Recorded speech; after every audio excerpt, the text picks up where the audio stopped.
Hello, Blenders, and welcome to episode number 230 of ReelBlend, a podcast that plans to reference Bruce Willis a hell of a lot more between now and June of 2023, and I will explain to you guys why in a hot second. Because on this week's show, we're going to discuss Halloween Ends, the final trailer, give you guys our reaction to it. Bros hits theaters, and then director Nicholas Stoller and producer Judd Apatow are going to join the show as our special guests. My name is Sean O'Connell, the managing editor here at Cinema Blended, joined as always by my favorite co-hosts of all time, Kevin McCarthy of Fox 5 in Washington, D.C. Hello, Kevin. How are you? I was just happy that my name came first this time. I'm always wondering, like, what I'm just joking. No, but in terms of good to see you guys. Love you guys very much. And yes, I'm very excited for people to hear the episode this week. We have a great interview with Judd Apatow and Nicholas Stoller, which I think we were all like pleasantly not surprised by, but it was a really fun conversation. It just kind of we covered so much. So we're going to dive into that. But yeah, we got some thoughts on this Halloween Ends trailer. So we'll get to those. A few thoughts. And we're going to have a few thoughts on Blonde, which I didn't mention also. If you guys want to hear more about the Marilyn Monroe Andrew Dominic film Blonde, we're going to review that later in the show, and you're going to want to hear what Jake Hamilton has to say about that. This is Jake Hamilton from Fox 32 in Chicago. Hello, Jakey. How are you? Oh, we're going to call that segment Blonde on Blonde? That's a good idea. Yes, as long as you do all the talking. Gabe, just write this down, man. I'm giving you gold here. So all your criticism is going to be in reference to yourself. It wasn't blonde enough. Right. Yeah. You don't love the blonde representation. No, I just love it's like, I'm joined by my favorite co-host of all time, Kevin McCarthy. Also, Jake's here. Right. Co-hosts. I said co-hosts. He didn't even mention his producer, so let's not even go down that road. Gabe Kovac in the producer chair. He's going to edit you out of this entire episode, Sean. Yeah. It's just me. If you guys are watching us on YouTube, hello. Good to see you guys. Hit subscribe, turn on your notifications. Join the notification crew that chimes in every Friday morning when the new show drops. If you want to find out how to sign up for premium, go to the details down below. It'll get you a free, bonus episode on Mondays, a newsletter, and an ad-free version of this show. And of course, the normal show is available all the different places that you can get your podcast needs met. Okay, so the Bruce Willis thing. I was able to make an official announcement. I wanted to discuss it a little bit more at length here on the show. Signed a contract earlier this week for a third book. This is going to be titled Unbreakable, Bruce Willis's Enduring Legacy on Film. And very excited. Manuscript is due June of 2023. So I'm going to be immersing myself in a lot of Bruce Willis movies. You've already started. Yeah, I've been working on this for a couple of months already. I also appreciate that film is in the title and not digital. So thank you for that. Oh, 100%. Well, appreciate that. I think Bruce's people, just a lot of Bruce's people shot. I think guys, Pulp Fiction shot on film, I would assume, and Sixth Sense likely shot on film. It did. Unbreakable. Yep. But a lot of Bruce's recent films not shot on film. Yeah, that's the linchpin up for those films. Yeah, that's what's holding them together. So I want to give people just a little bit of insight into what the book is going to try to do, and then we'll move on. But it's going to take his career and sort of break it off into different chunks, different categories. His comedies, his sort of boilerplate action films that he's known for, the time that he worked with auteurs, the Wes Andersons, the Rian Johnsons, the Robert Altmans, folks like that. Of course, an entire section dedicated to the Die Hard franchise. And then probably the most difficult part of the book is I'm going to end the book with a capsule review of every single film that Bruce Willis has appeared in. And the final count is 115 films. I have 77 left to go at this point now. I mean, you're halfway there. So that's somewhat halfway there. Yeah, close to that. So every morning, do you have lucky number 77? I love lucky number 7. I have that on DVD sitting up right movie. Here. Yeah. So, you don't think about a lot of the movies that Bruce is in that I'll be revisiting, such as Look Who's Talking 2. Or TOO. Correct. Or Charlie's Angels Full Throttle, where he appears in a cameo. Mick G. What about like his TV appearances, like whenever he was on Friends? So that will get discussed. Moonlighting is going to get discussed, of course, heavily. And his Friends appearance will get discussed when we cover the whole 9 yards. I always found it was. I love the whole 9 yards. I always found it was interesting that a plot point on Friends is how much the boys love, like Chandler, Ross, and Joey love Die Hard, and that whenever a character played by Bruce Willis shows up, they don't realize that he looks just like the guy from Die Hard. Right. You know who has a better cameo than Bruce Willis? As much as I love Bruce, Brad Pitt had a terrific. Yes. Oh, Brad Pitt and Danny DeVito on Friends are probably the two best. Can I just say one quick thing about the book? Sure, of course. I've had the pleasure of getting to read a little bit of it so far. Obviously, not a lot. It's still in its very early stages. And at this point, having read all of your Snyder Cut book and a good chunk of, I'm not confident enough to say I've read the entirety of Spider-Man with great power, but I've read a large portion of it. And then having read a small portion of this upcoming Bruce Willis book, I think this is, and look, I'm not blowing smoke. I mean, take my opinion for what it's worth. I think this is your best work so far in terms of just like your evolution as a writer, and also just like the angle that you're taking it as. It's not really like a historical like A to Z kind of thing. It's really kind of breaking it down into different angles and looking at it through different perspectives. So like of all the three, because we're about a month out, which is crazy to believe. I feel like I've been so focused on your narrative of the Bruce Willis book that I forgot that we're just about a month out from with Great Power coming out. 33 days today, which is crazy. And it's great. And that I don't want to like take away the thrill of that book coming out, but the Willis book, what I've seen so far is just phenomenal. I'm fascinated to read your Last Boy Scout thing part. Oh, it's going to be that's a whole chapter. Last Boy Scout. There's a whole chapter on Last Boy Scout. Oh yeah. So they're going to be broken into sections, and so like I'm going to do his comedies, right? So there's a section or there's a chapter for Blind Date. There's a chapter for Hudson Hawk. There's a chapter for the whole 9 yards. There's a chapter for I'm trying to think of what else did I put in there for the comedies. When you get to the action things, so far I've written the chapters for The Expendables Part 2 and G.I. Joe Retaliation. And when I take them, I review the movies and I'm trying to take them through a real critical lens. But then I'm also sort of figuring out like how they fit into his filmography at the time. Why did he make those decisions? Sort of thing. Are they making the best use of him as an actor? Is he kind of, sleepwalking his way through certain bits? So for sci-fi, we're going to be doing 12 Monkeys. We're going to be doing The Fifth Element. We're going to be doing Looper. Armageddon. Like, there's so many. Armageddon is going to be part of that. Death Becomes Her. Death Becomes Her is in the comedy section. Death Becomes Her. Yes, Death Becomes Her is in the comedy section. So, all right. We are able to talk to Judd Apatow and Nick Stoller this week, which we were very, very happy about. And we wanted to get Billy for Bros because Billy Eichner would be the perfect person to get for Bros. Obviously, he hosts a podcast in the movie. He hosts a podcast in the movie, actually, absolutely. And Luke, what was Luke's last name? McFarland, exactly. Those two, if you've seen, have just done like endless amounts of press. So, getting them to sit down for a 30-minute podcast was going to be really difficult. But we were thrilled that Universal gave us time with Nick Stoller and then Judd Apatow as well, too. And then found out afterwards that apparently Judd didn't do a lot of interviews but wanted to come on this show. We'd had him on before. We talked about King of Staten Island and opened up about his career. And heavyweights. These two were great in this conversation. Yeah, as you'll see, we're getting into a lot of Judd's old work and his collaborations with Nick and the idea of the rom-com and working with Billy and getting his voice into this production. So as you guys prepare for Bros opening in theaters this weekend, here is the ReelBlend interview with Judd Apatow and Nick Stoller on behalf of Bros.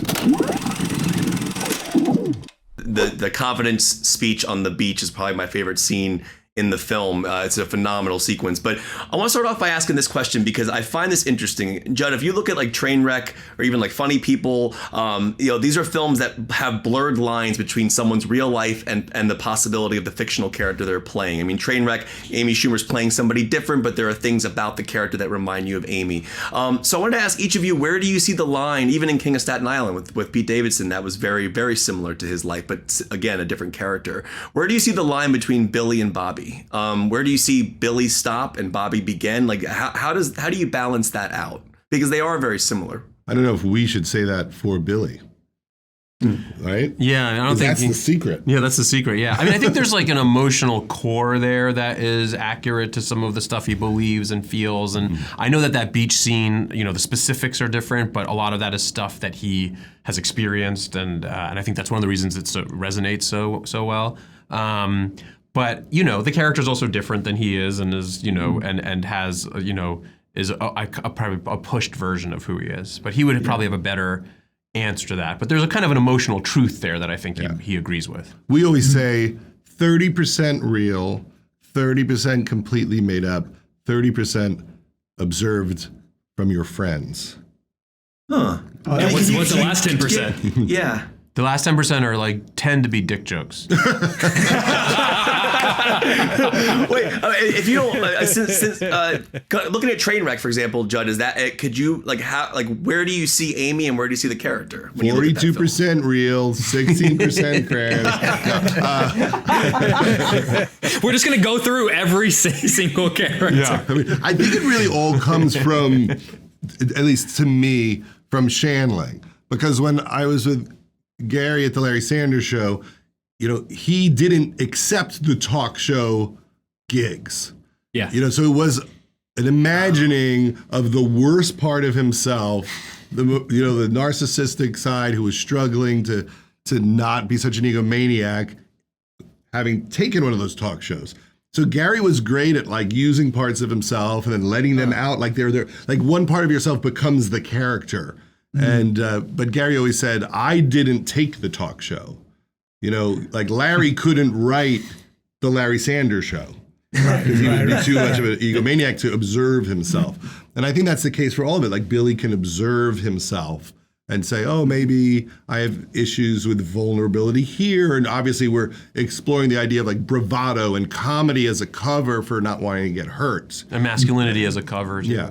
But he also, I know that part of this, and he and I talked about this a lot, and it's very different, but his life was going along, he was very successful, he was succeeding beyond his wildest dreams as on Billy on the Street and in his career, and then he met a guy, and he was dating lots of people, but not really, and then he met a guy and completely fell hard, and it blew up his life, and it didn't last that long, but it totally confused him that could happen, and so I think that is the thing that he really wanted to delve into. Why did this happen to me? Because I think before that happened, he thought, I'm perfectly happy being single and having my friends and having, kind of what he says at the beginning as the podcast speech.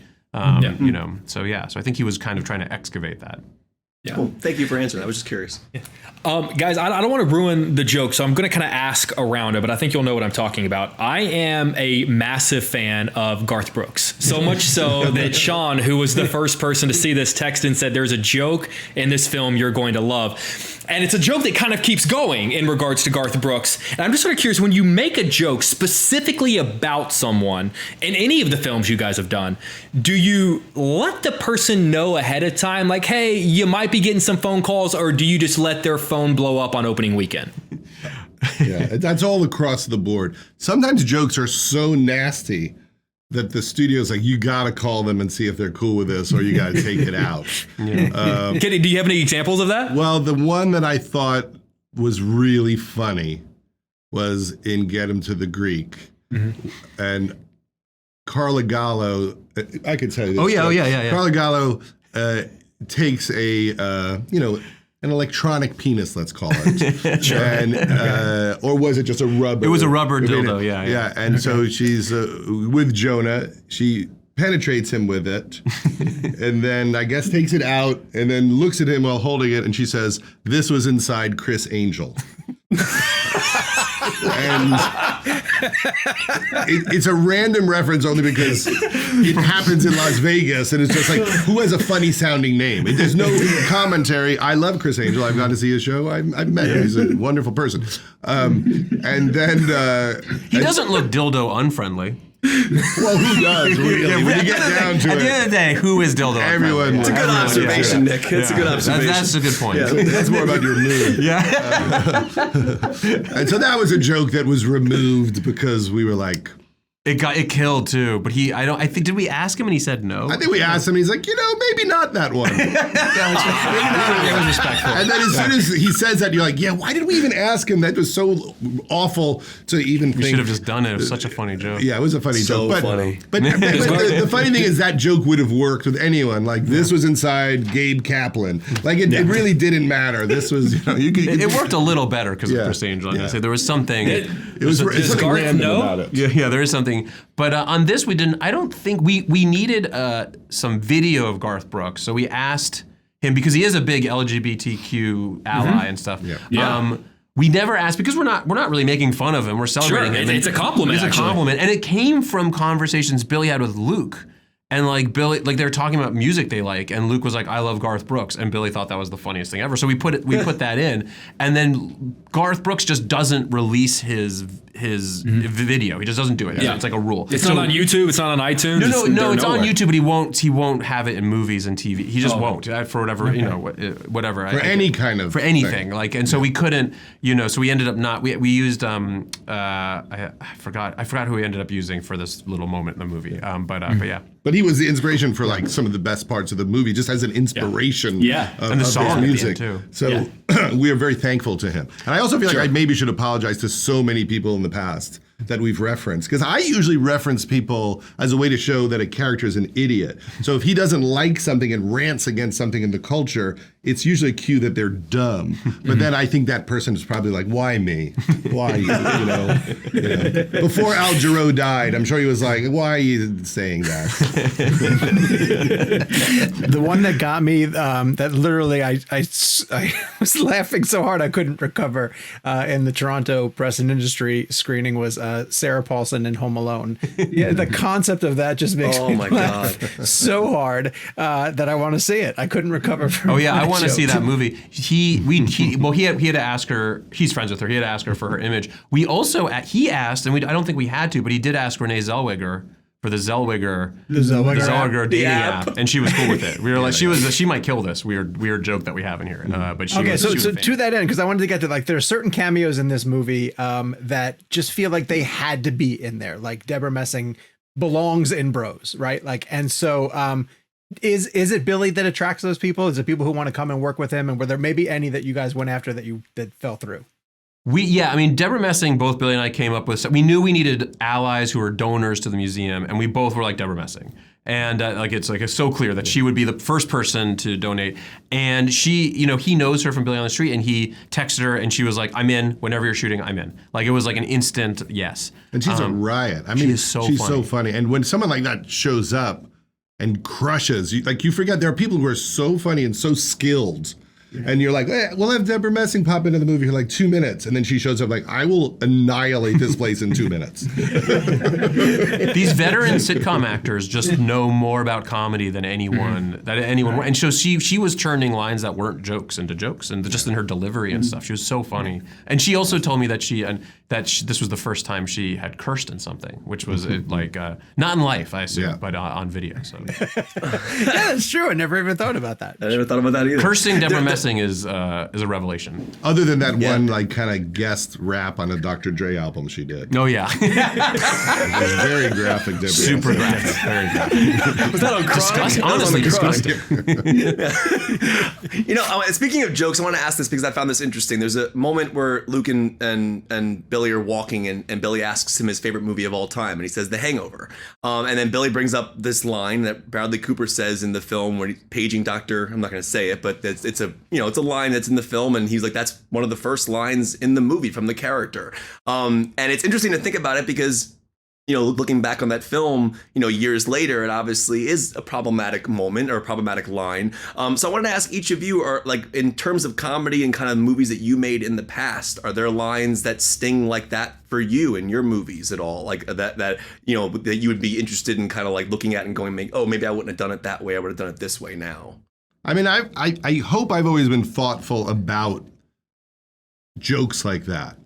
But the culture moves and it shifts, and there becomes a more heightened sensitivity to what hurts people's feelings. I think, in the past in comedy, there was this idea that everyone gets made fun of, right? But I think certain people were getting hit much harder, and people who don't have power were getting hit much harder. I always tried to make it like the idiot or the mean person might say something over the line.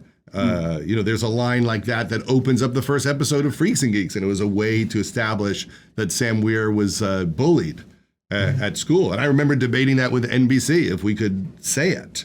But to us, it was important. Like, these are the underdogs, and they're treated badly.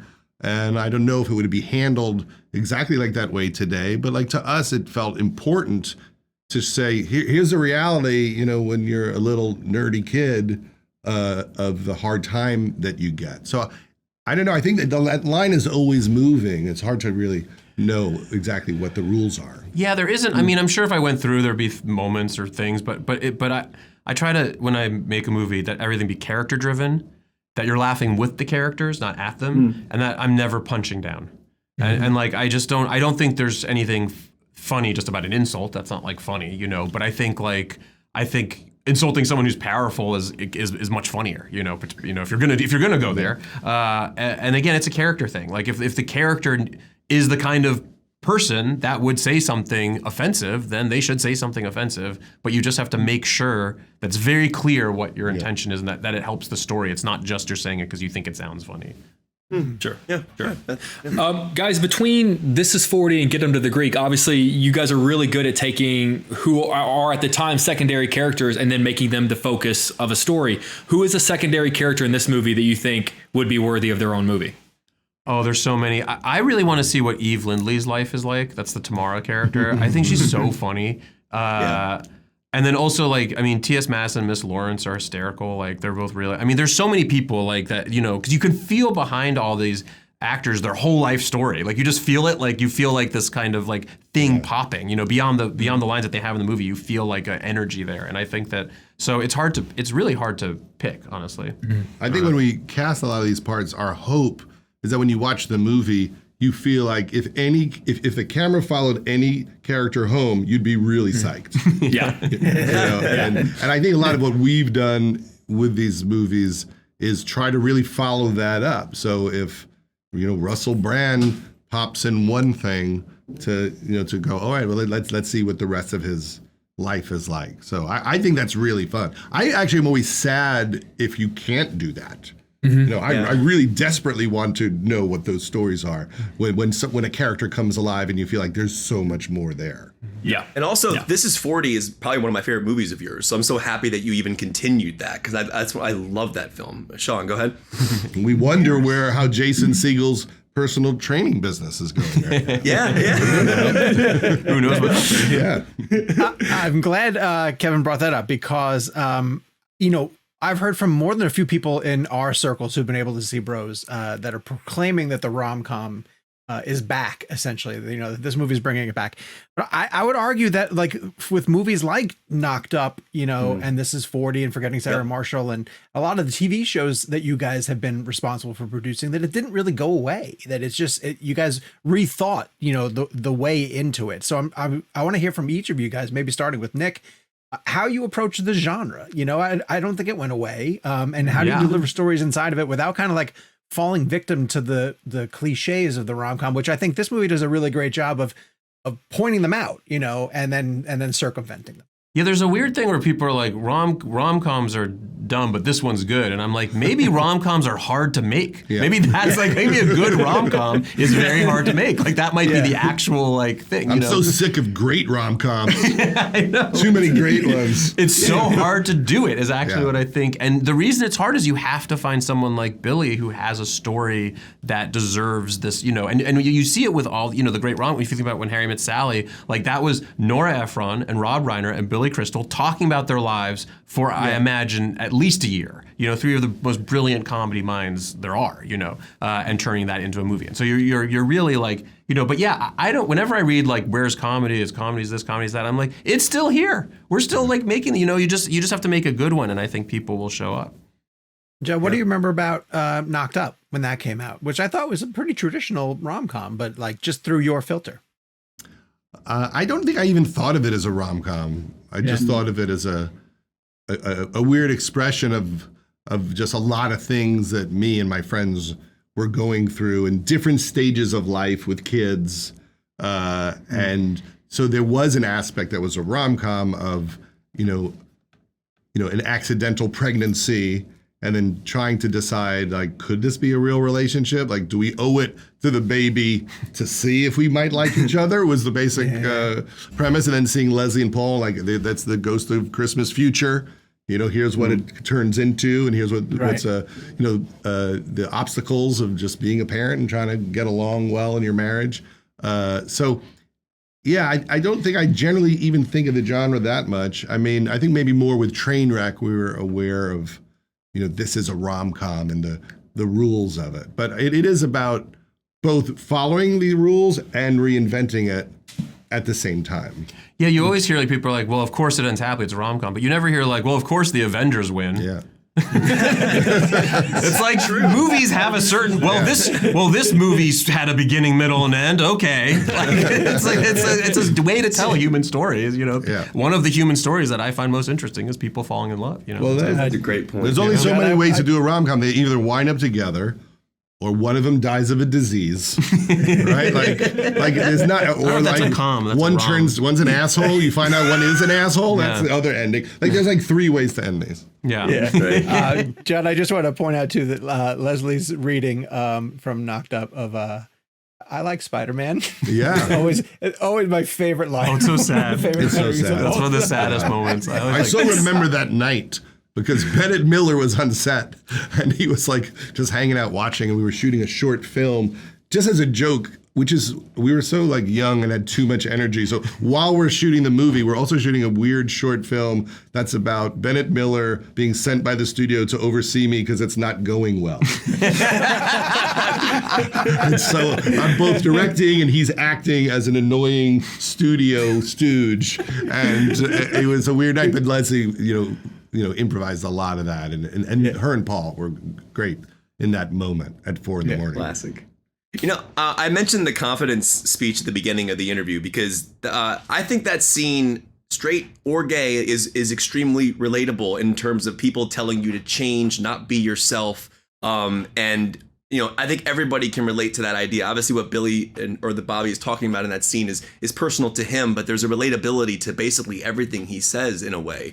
But I want to ask each of you, when you guys were first starting off, do you remember finding your confidence as filmmakers? Do you remember the things that you were told not to do? Don't do this. Don't do that. Like, be someone else. Like, do you remember like that moment where it all set in? You're like, I know confidence is a thing that we choose and we kind of like have to go through in our lives and it changes, but do you remember that arc for yourself as a filmmaker?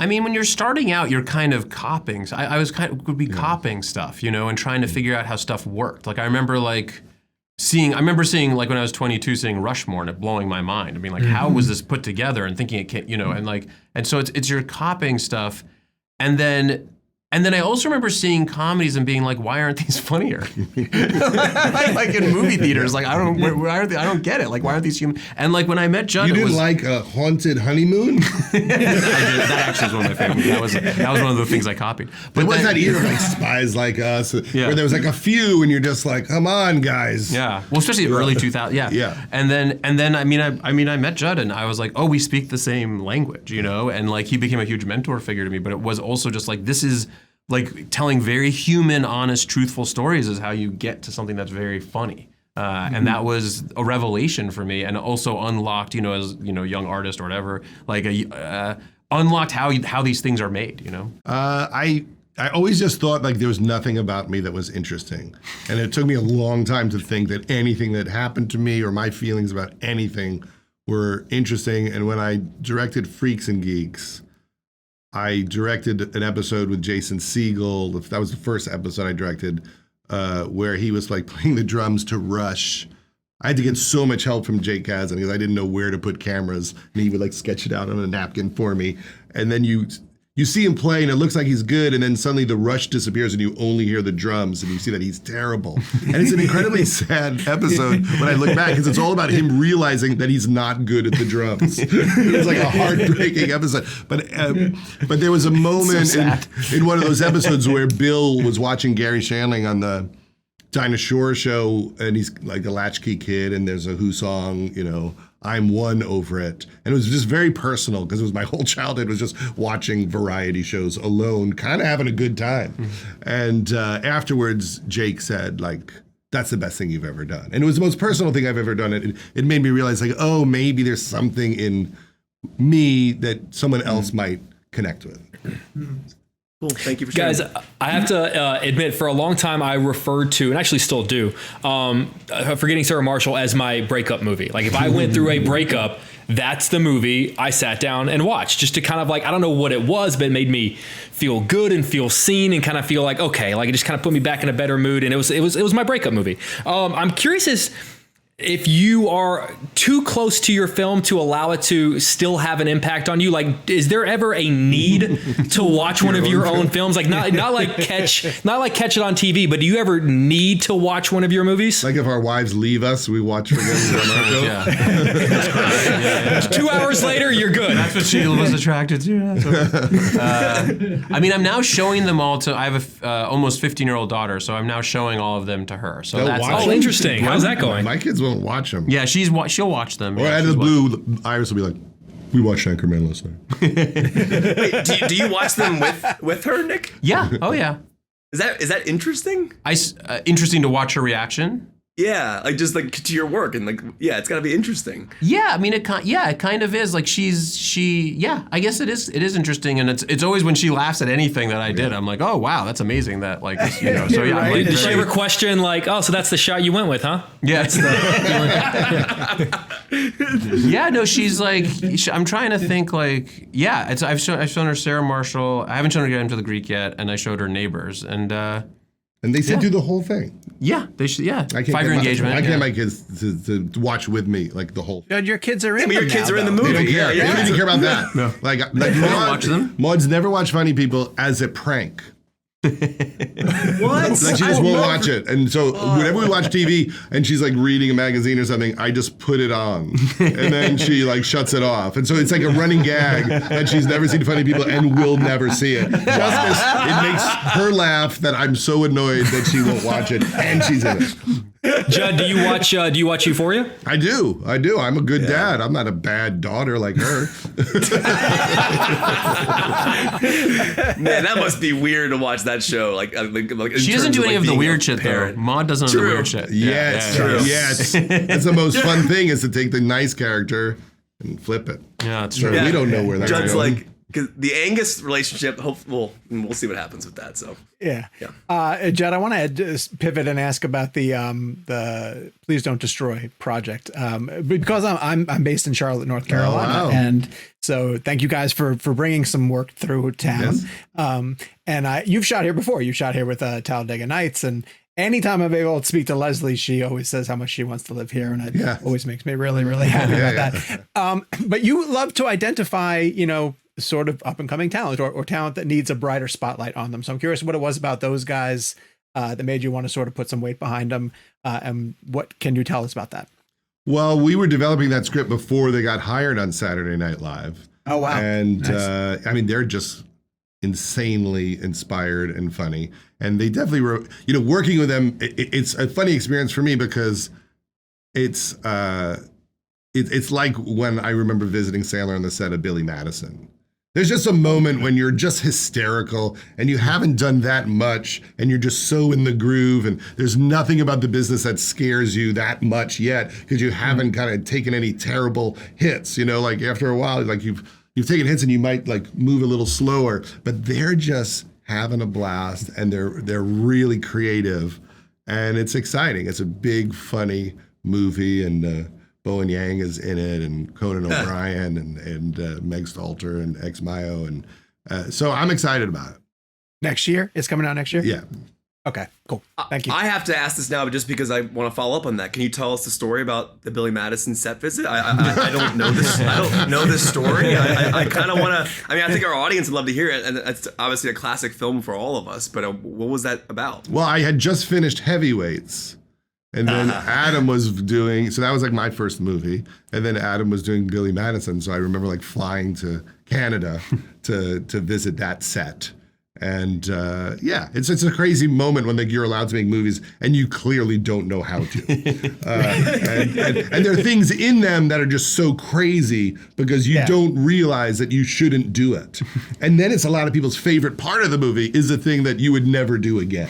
And so it's just a great comedy moment when you're really doing it to make your friends laugh. And like you're all laughing because you haven't like had to deal with America yet. And that's why people, I think, like him so much and it becomes people's favorite movies. And Forgetting Sarah Marshall, it's like that too. You know, it's just like very pure comedically. You know, all those moments with Paul Rudd that people like so much and Jack McBrayer, you know, it's just people making each other laugh in a very pure way. And I did not know what I was doing on that.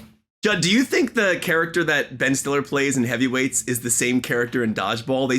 They always seem similar to me. Well, Ben did a character similar to that in a sketch on the Ben Stiller show, like a workout guy, and he always loved Tony Robbins, and you know that was just kind of a vibe that Ben always found hilarious. So I don't know how they're all related, but it's definitely like a space that Ben likes, workout people. I love Heavyweights. Now that we're totally off the rails, I do have to ask a heavyweights question because I love heavyweights. But I'm going to tell you, I was at lunch with my friends not too long ago, and the topic of heavyweights came up, and all of a sudden the whole table like, oh my God, I love that movie. Great. And I kid you not, 3 tables over, someone was like, are you guys talking about Heavyweights? And then they started.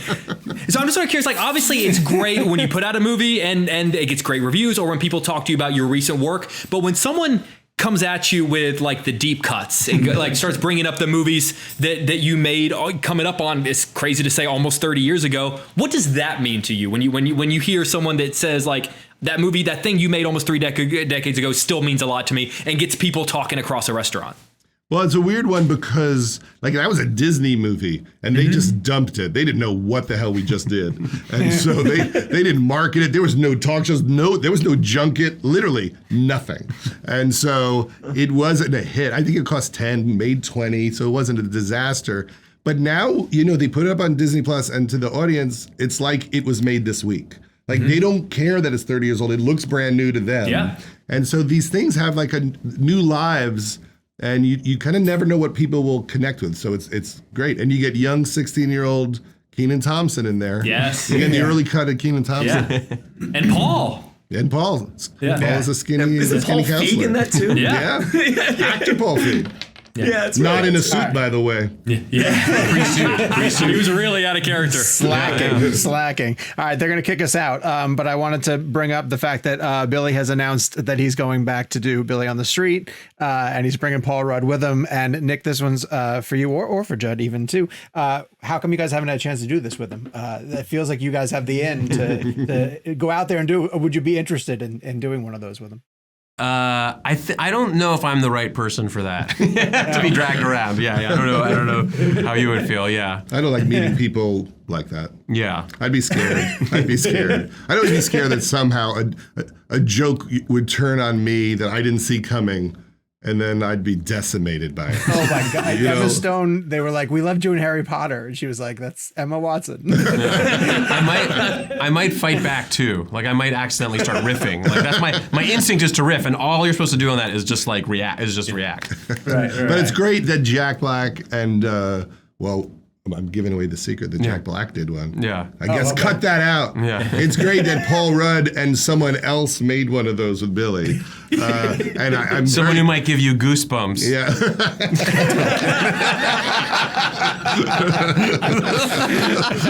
That's the lamest thing I've ever done. That's official, guys. That is you were here literally for it. the perfect joke for our show. That's all we do is puns and shit like that. That's all we ever do. It's so good. We know you guys had a full day, but we can't thank you enough for stopping by the show and for sharing this. And we also can't wait for people to go check this movie out. So thank you again, guys, for coming on. Thank you.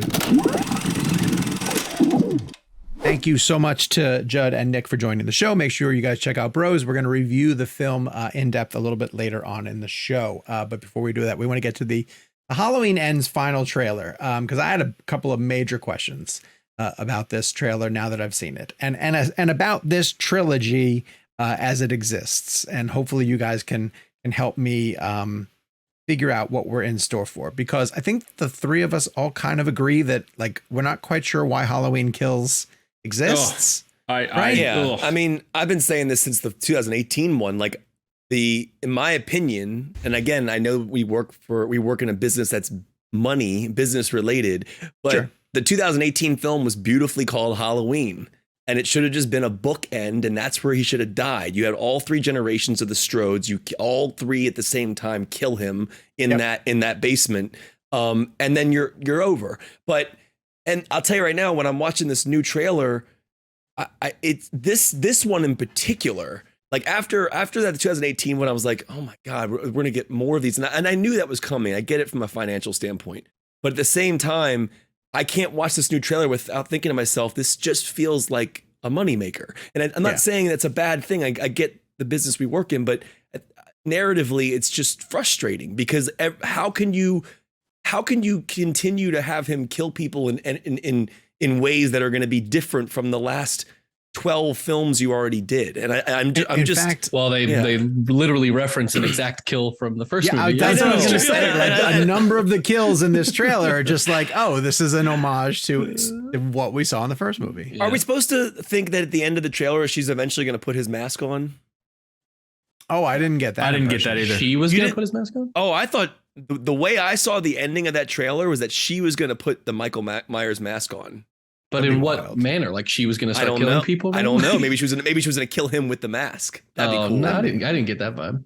Okay, but this is what I want to ask you guys. I want both of your opinions about because there's a lot of references to this. Like the only way that he could die is if I die. Like, is this the end of Laurie Strode? Like, are they going to kill off Laurie Strode? Are they going to kill off Michael?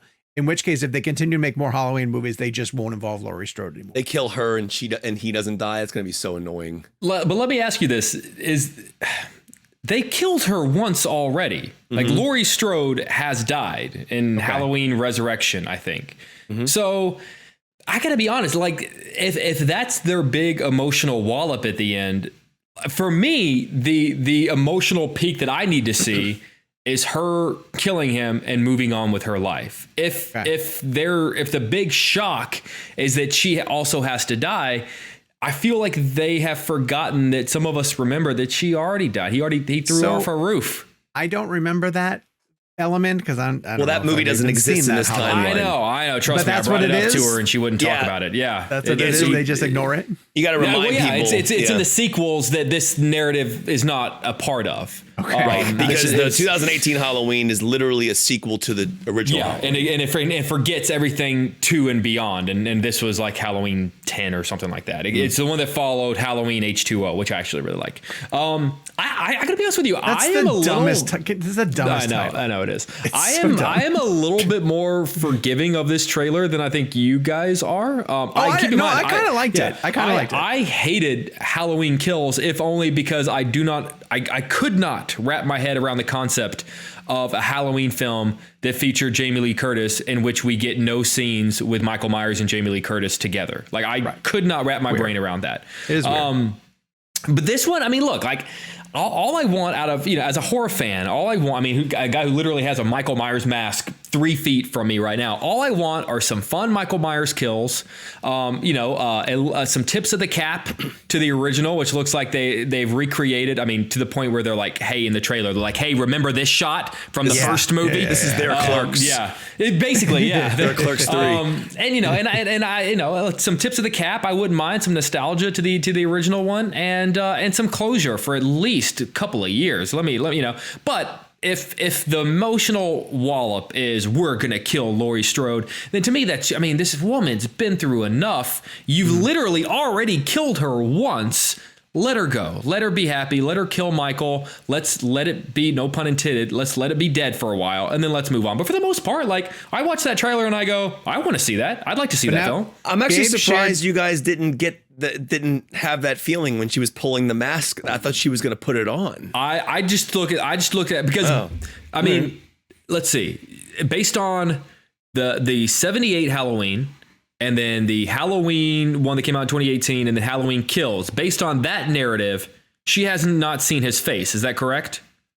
Correct. So Gabe showed me a clip of them fighting. When he fights the mob, they take his mask off. Yes. And he stands back up and faces everybody and but she's not there. Laurie's not at that. Right. Oh, well, now, not my favorite, I'm telling you right now, or maybe SNL could do this. They should literally at the end of the film, like when she removes his mask, it's underneath it is the Captain Kirk mask from Star Trek that the mask is actually based on. Or just another Michael Myers mask. Yeah, but I mean, like that would be so freaking hilarious if they. I really hope that if they do unmask him, which it looks like it's going to be, that they get Nick Castle back.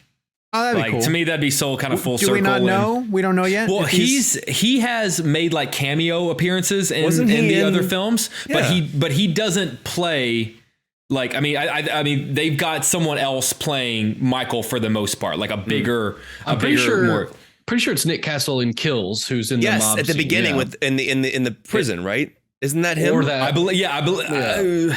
Am I on the wrong movie? Because and also because I think the thing is that like Nick Castle is obviously significantly older and he's not as like big and jacked as I think they want Michael to be. So I think any like, for lack of a better word, like body shots of Michael are the new guy they have playing him.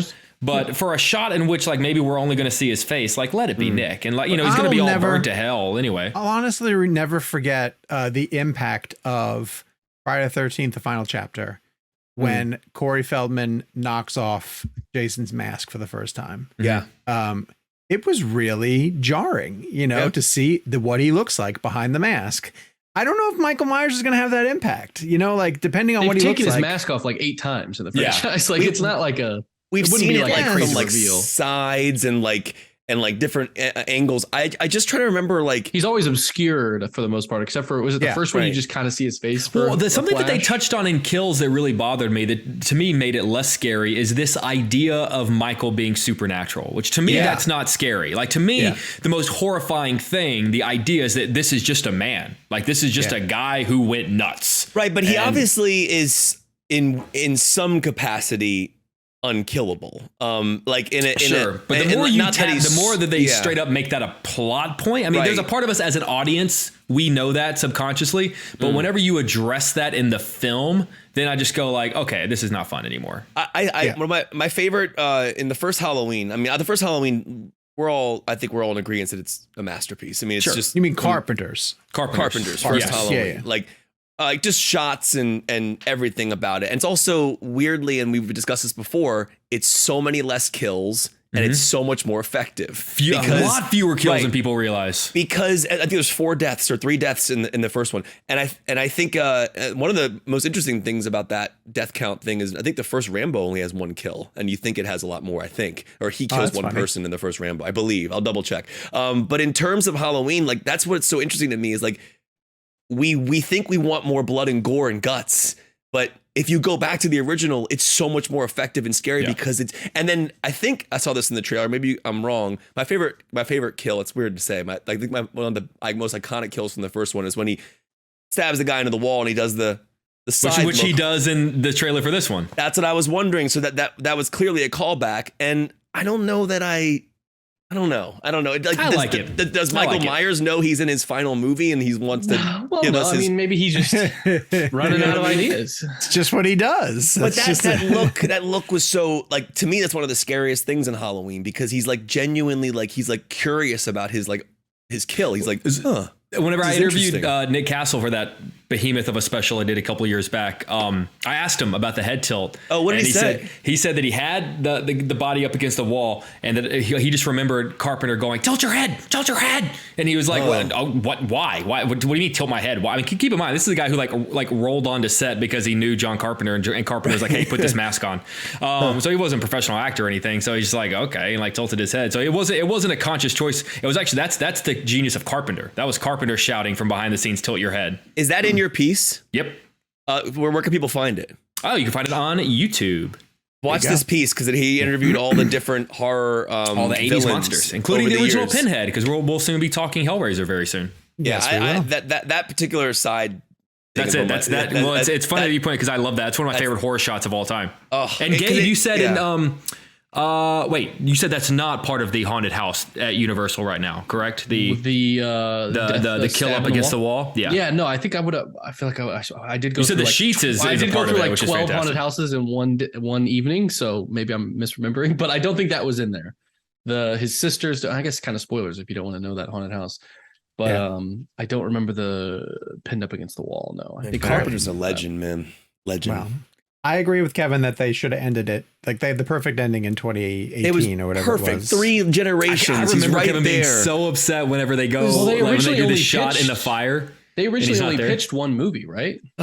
See, I don't think that's right, because I remember going to that junket for that first one with they'd already had the trilogy named. It was always going to be Halloween Kills, Halloween Ends. Like I feel like I remember yeah, that. I specifically remember because I think I remember because Kevin, I remember you being very upset about that shot of the fire without him in it, and me going. I think I remember telling you, but dude, they already announced a trilogy. Like it's already. I mean, I'm not disagreeing with you, but like no.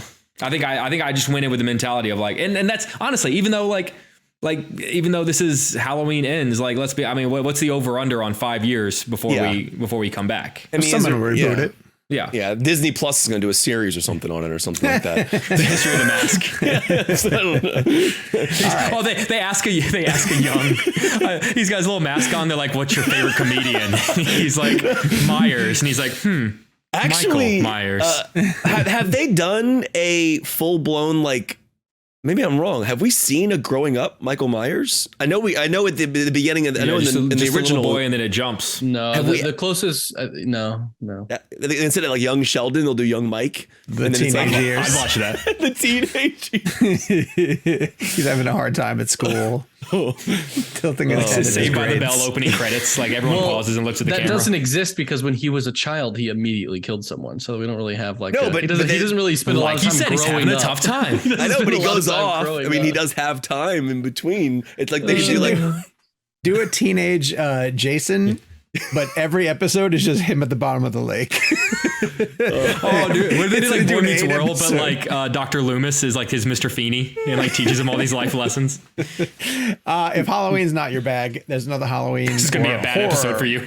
Another horror movie coming called Smile, and it's from Paramount. And I don't think any of us have seen it yet. No one caught Smile. No, in they did the advance? junket this past Sunday. I think we all had things going on, but I've heard absolutely phenomenal things. And I don't. Did you guys see that very creative bit of programming that they are advertising that they did? That was awesome. That was fantastic. It was so cool. They plugged people in the background of the Yankees game, like behind home plate, with just really maniacal smiles, and just would cut to their faces.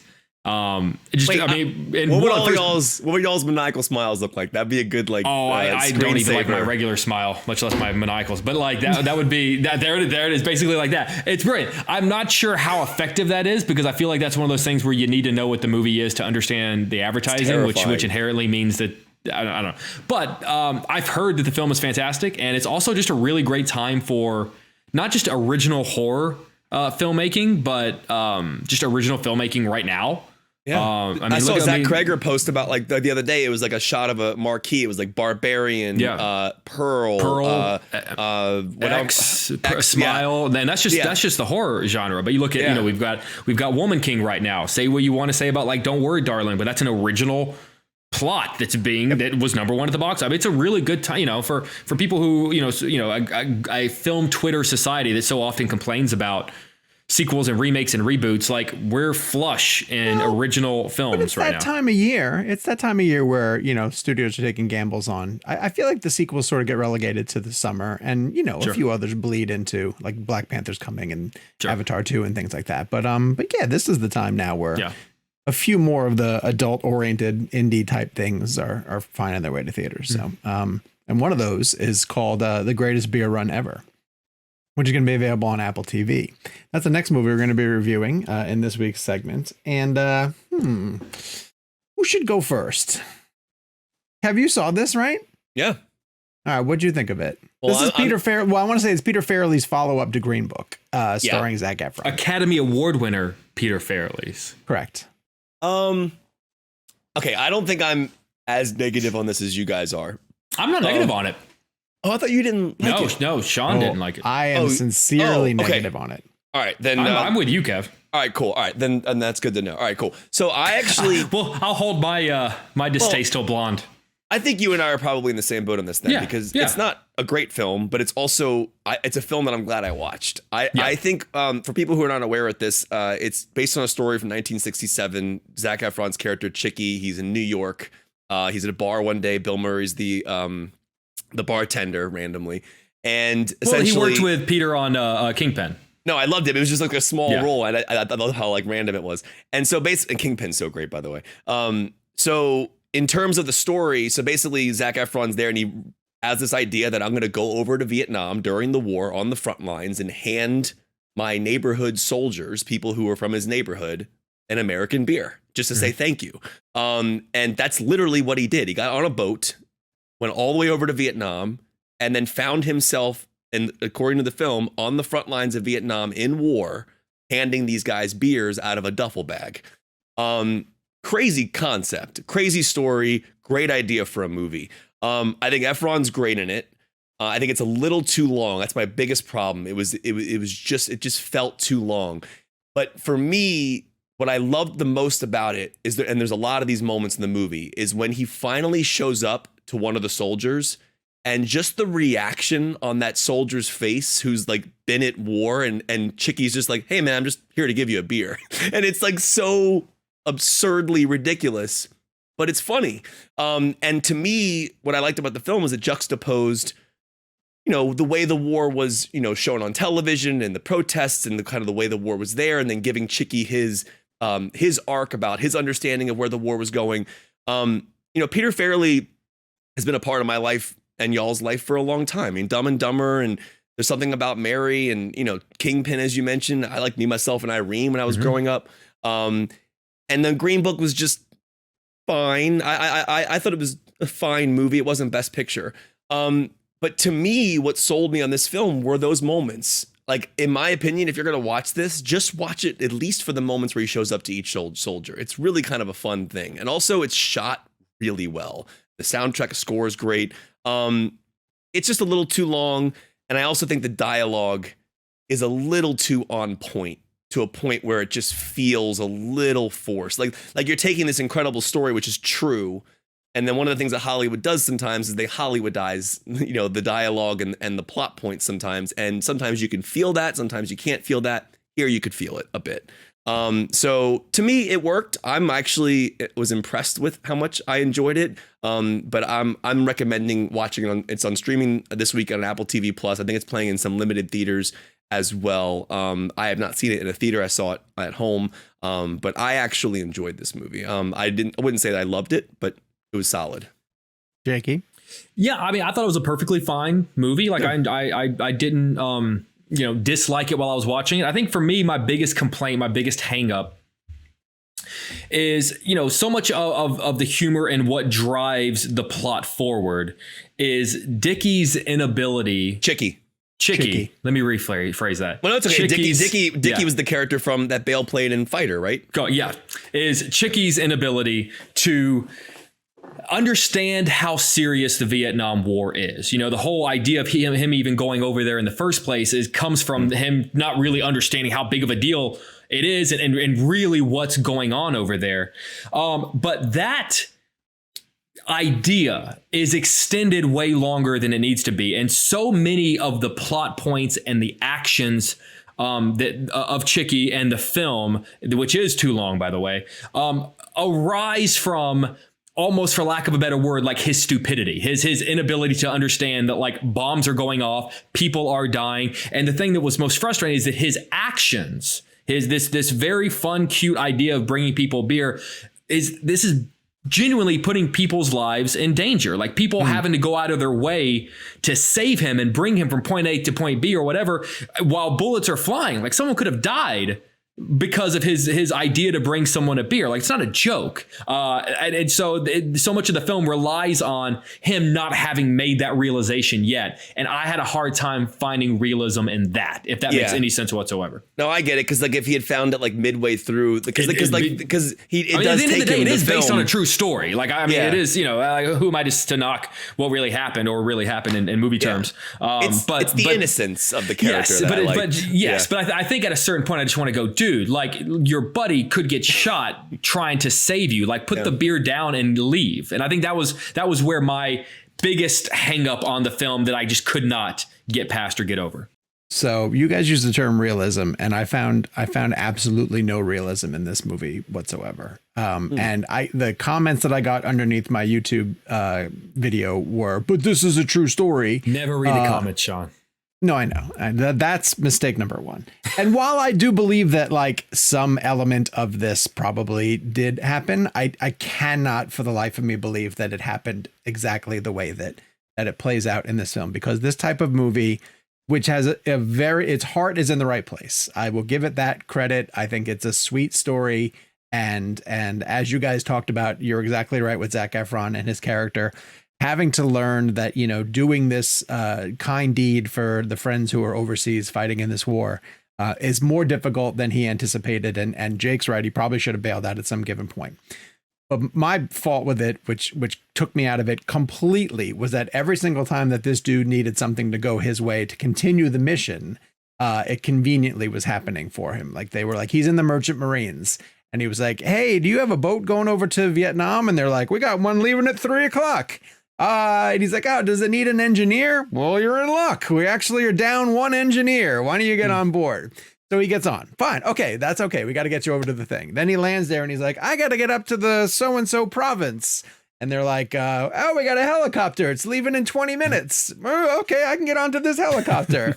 And then they're like, "Oh, who are you? Or do you have any credentials?" And then someone will be like, "I think he's in the CIA." And then he's like, "Yeah, I'm in the CIA. Let's pretend with that." And they get going. But the one that got me, and Gabe can attest to this because I happen to be watching this on a laptop in Toronto. And at this point, I screamed out, "F this movie. I can't even go any further with it." Chicky is walking through the jungle late at night. And there's an elephant stampede that runs in front of him. Mm-hmm. And I was like, well, that's unusual. And a Jeep starts coming up in the distance, and they blare a light on him, and he's afraid that it's the enemy. And he throws his hands up and he says, "Don't shoot, don't shoot." And he's literally been wandering through the jungles of Vietnam. And you hear somebody in the Jeep go, "Chicky?"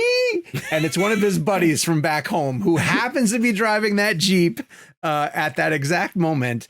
And that's when I was like, this is just terrible screenwriting. It's terrible screenwriting. The details of it, which, Kev, it seems like you were able to sort of, not get bogged down in and go along with the heart of the movie. They took me out of it completely. And so I don't fault Zac Efron. I think Zac Efron was doing a good job with the part that he was given, but I think he was given terrible material. I actually liked Green Book more than this movie. I thought Green Book was a better story and better performances. So I cannot recommend this, but these guys say that give it a shot. It's available on Apple TV Plus. It's one of those reviews that, like, whenever you review it, you kind of shrug at the same time, like, yeah. Well, it kind of in the way you're saying that the character would just kind of like end up in situations coincidentally, like it kind of reminded me of how Forrest Gump would end up in situations. It does. Yes, it very much does. Like and Gump would Sean loves Forrest Gump. Well, Gump would be in a war. Speak to how I feel about logical, situations, because I don't have the ability to sort of just toss it off to that magic realism that powers a lot of Forrest Gump. Like you need to have that to enjoy Forrest Gump. I mean, Gump's just like ending up in like the most insane scenarios, and you just go with it. And it's like, and again, it's with Gump, like that's the joke, though. Sure, but I think that Greatest Beer Run was, I don't know if it was a joke, but I think that Greatest Beer Run was more of like, it was leaning into this like just like crazy idea of someone just thrown into an insane scenario.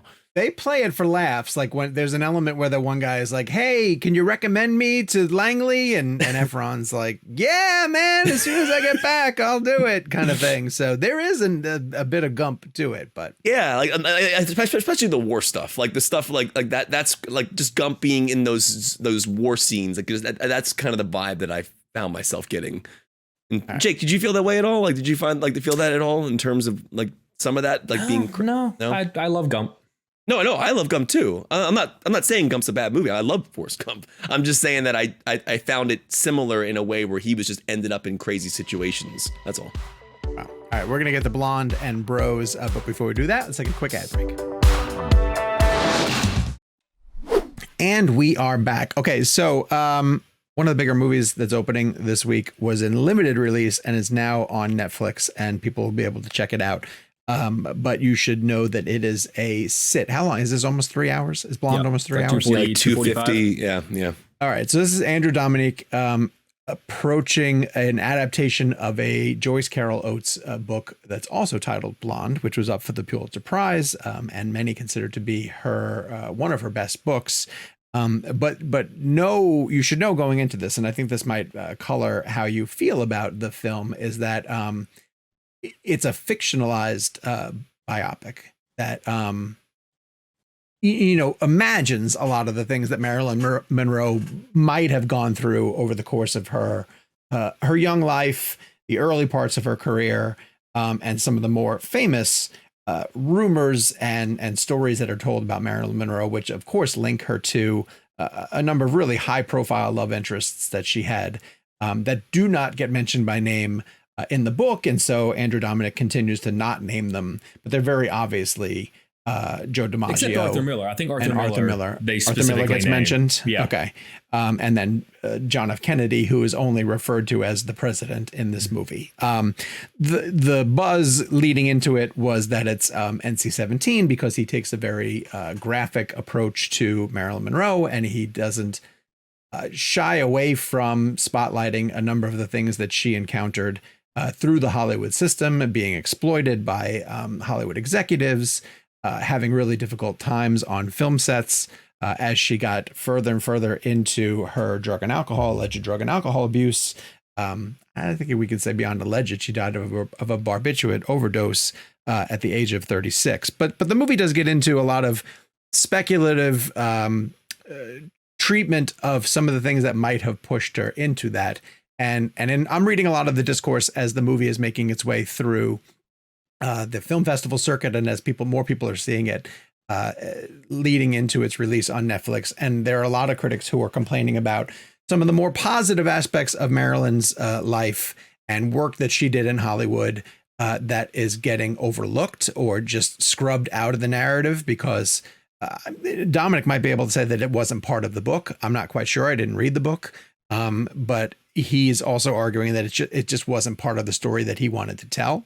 He primarily wanted to tell the story of a young person who is influenced by the draw of celebrity and seemed to have everything. The way that he phrased it in a recent interview was like, in an Instagram stance, if you were looking at her life just from the outside, it seemed to be that she had everything. But if you looked beneath the surface, she had a lot of problems. She had a lot of things going on that were sort of tearing her apart. And this movie tries to get into what those are.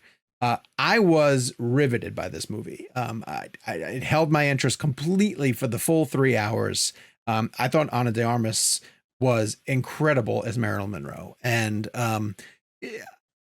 Jake had said something to me going into it where he mentioned that her not being able to completely hide her accent took him out of it. Is that fair to say? That kind of took you out of it? I just don't think I ever felt like I entirely was watching Marilyn Monroe. I mean, I'll get into once I am able to sort of give my spiel on it, I'll give a bigger picture of my thoughts on this movie. But no, I wouldn't go as far as saying that I disliked her performance, but I definitely did not love it. And she didn't disappear to the degree that she needed to for me in this film. Gotcha. Okay. I could see that because there were a lot of times where I saw the Ana de Armas, playing Marilyn Monroe. And yet there were other times where I really did feel like, oh my God, like there was 1 or 2 moments where I wasn't quite sure if they were showing actual footage of Marilyn Monroe or whether it was Ana de Armas. The smile was everything. Yeah, that when she was filming the Gentlemen Prefer Blondes, the dance has become very popular from Madonna's Material Girl video, like all these iconic moments that sort of get portrayed. The way that they shot, I loved how Dominic was always trying to hammer home the point of her being exploited by the industry and how he made me feel the weight of the eyes that were always on her. And I'll use an example that I thought was extremely effective, which is when they were filming the shot of her standing over the grate for the 7-Year Itch with the dress blowing, which, you know, is an iconic moment for Marilyn Monroe. And he'll do something like he'll pan back or do like an aerial shot. And even though there's maybe 15 people on the set, he will pack like 50 to 60 extras that weren't there, but probably to Marilyn, it felt like that's how many people were watching her do this thing, right? And it implies that she felt violated, you know, that she was that too many people were being able to be part of this intimate moment kind of thing. And I think Dominic does a lot of that stuff because visually he thinks that that's a cool way to emphasize the point of this is probably how she felt. And he's been saying this in interviews a lot of like, I'm more interested in how she potentially felt at different things than I am in the facts of it all. And I think that's going to rub certain people the wrong way. If you're going into it looking for a factual layout of Marilyn Monroe's career, you're not going to get it. But to me, it was a sort of dream state. This is probably how it went down in a lot of different instances. And in some places, it's really, really uncomfortable. And in some places, it's really, really tragic.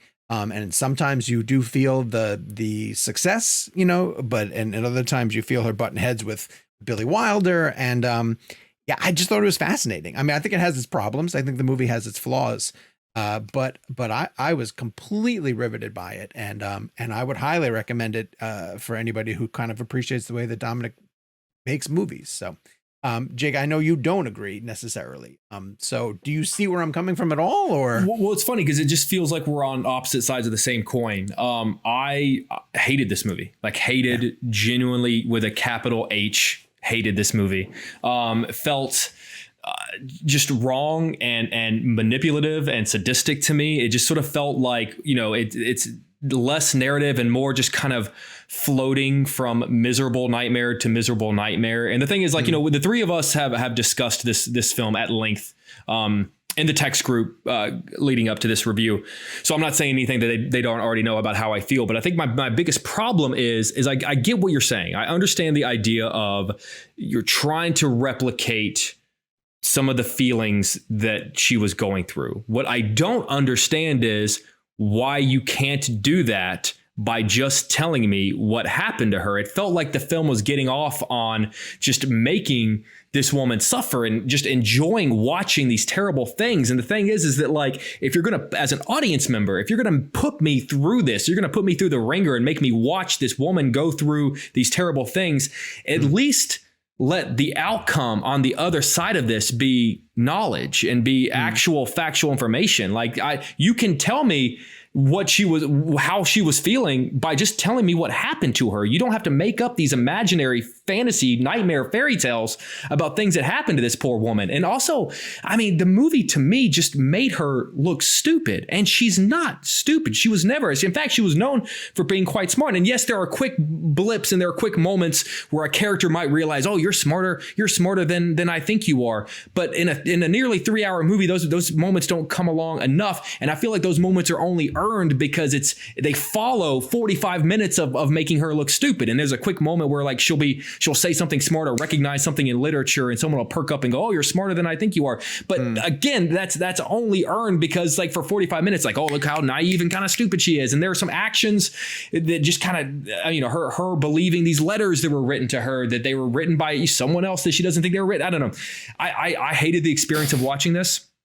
I hated it so much that I was watching the time on my watch and marking down how many minutes were left in my notebook. I was like, that's, I mean, you guys have mentioned, how I need to watch it again to truly, and there's no wild horses could not drag me back to this movie. And I think Andrew Dominic's assassination of Jesse James is one of the most incredible works. I think it's probably Brad Pitt's finest film. I think it's one of the best films of the aughts decade.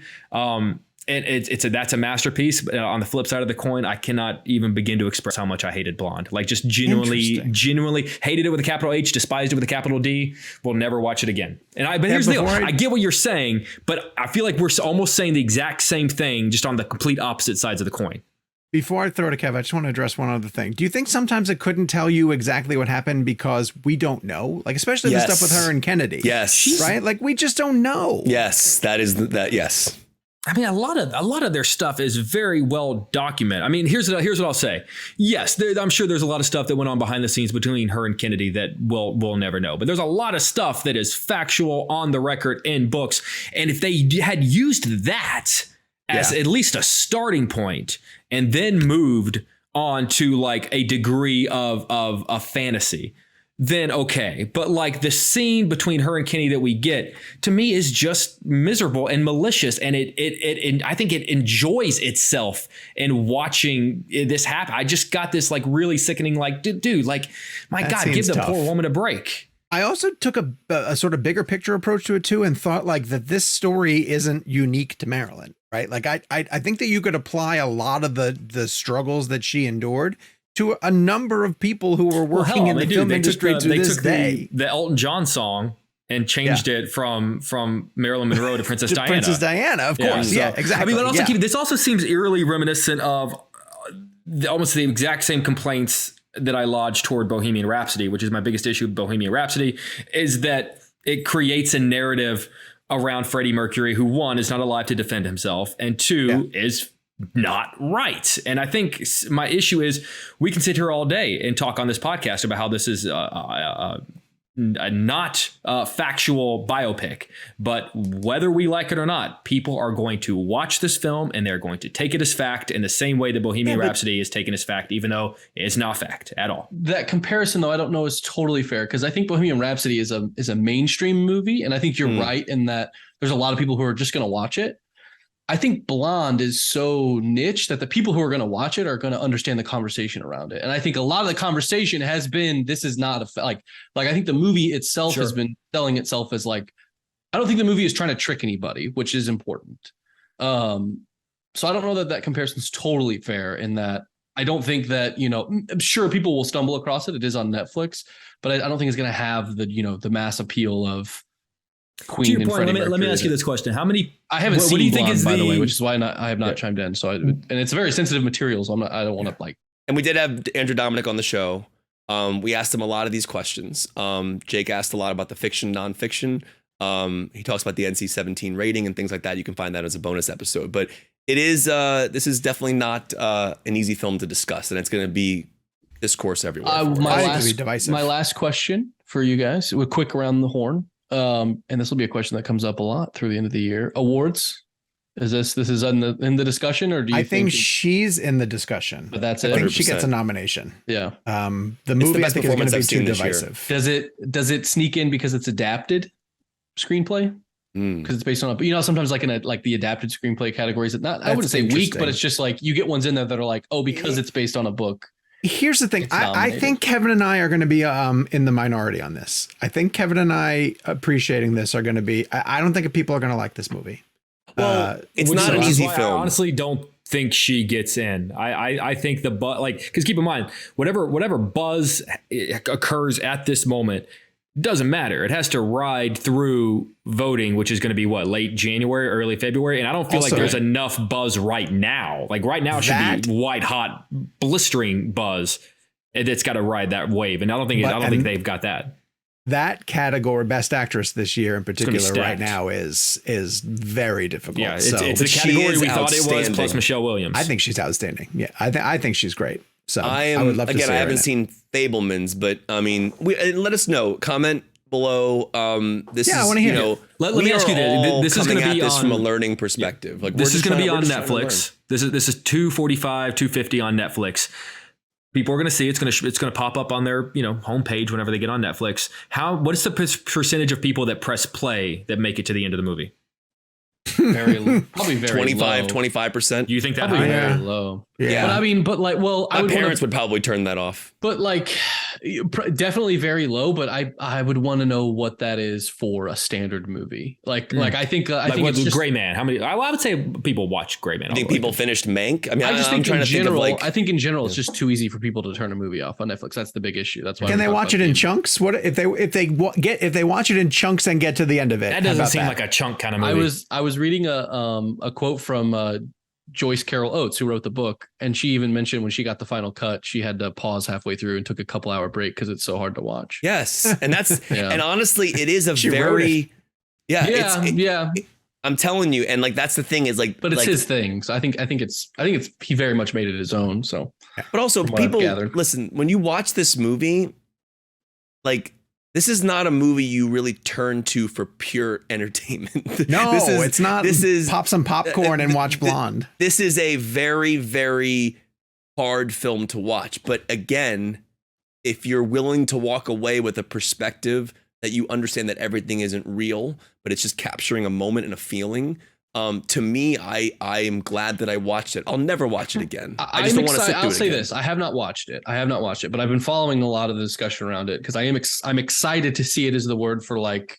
It looks like it's very it's a very intense movie, and I'm interested to see what it explores. And from what I've gathered, his main theme and the discussion that you guys had with him, the thing he's trying to discuss is how she and women at the time and the entertainment industry as a whole, just how terribly they were exploiting people in that position and how she was at the top of it in a way that no one else was. Yeah. And I think if he is artistically trying to push that beyond reality in order to highlight that, I think that's interesting, but I completely understand why some people would call that exploitation in and of itself. I don't know. I haven't seen it. I don't know that that's fair. But one of the original draft of the novel I was reading was going to be this story about this young, basically the story of Marilyn Monroe without ever naming Marilyn Monroe. It was going to just seem like this fiction until the last page. That's and then cool the last page was going to reveal basically the story you've read. And I feel like that to me, cool. now she ended up not writing it that way.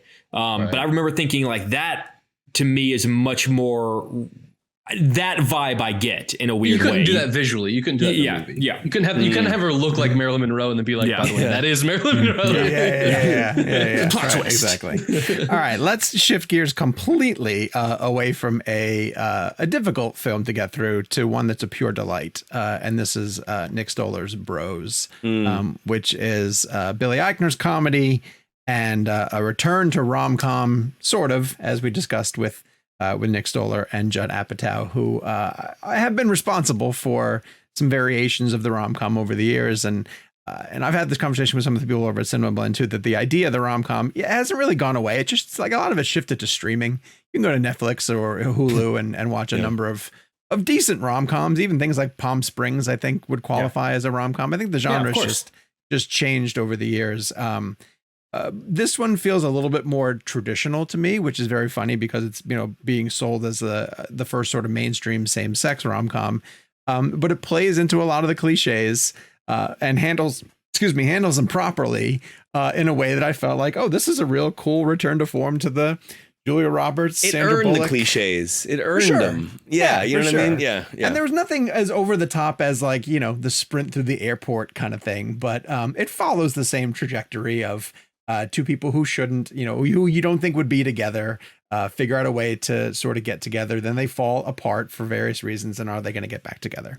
It is extremely funny. It is laugh out loud funny and different in what Billy Eichner does in Billy on the Street, which to me is, and it was funny to watch him do these two most recent ones with Jack Black and Paul Rudd, because it was a reminder of how aggressive and in people's faces and fast. But it almost felt like he was like pulling. Did you feel like he was kind of pulling back a little bit on that? It's sort of like watching these new Billy on the Streets was almost like a little bit. He wasn't quite willing to go to the level or the degree that he used to.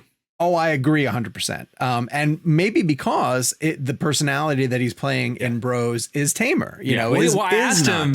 When he came to Chicago, and I asked him if Billy on the Street were to run up to Bobby, what do you think his reaction would be? And he's like, he goes, I've been saying for years that like if Billy on the Street were to approach Billy on the Street, I would hate him. Like I would just absolutely. So it's weird. It's funny to think that like, oh yeah, that was a character you were playing. It was like, that's, that kind of aggressive, loud. Well, because he kind of played it in Parks and Rec too. 100%. Absolutely. When he got a supporting part on Parks and Rec, he did that sort of, he brushes people off, and he's dismissive a little bit in the way that he treats them.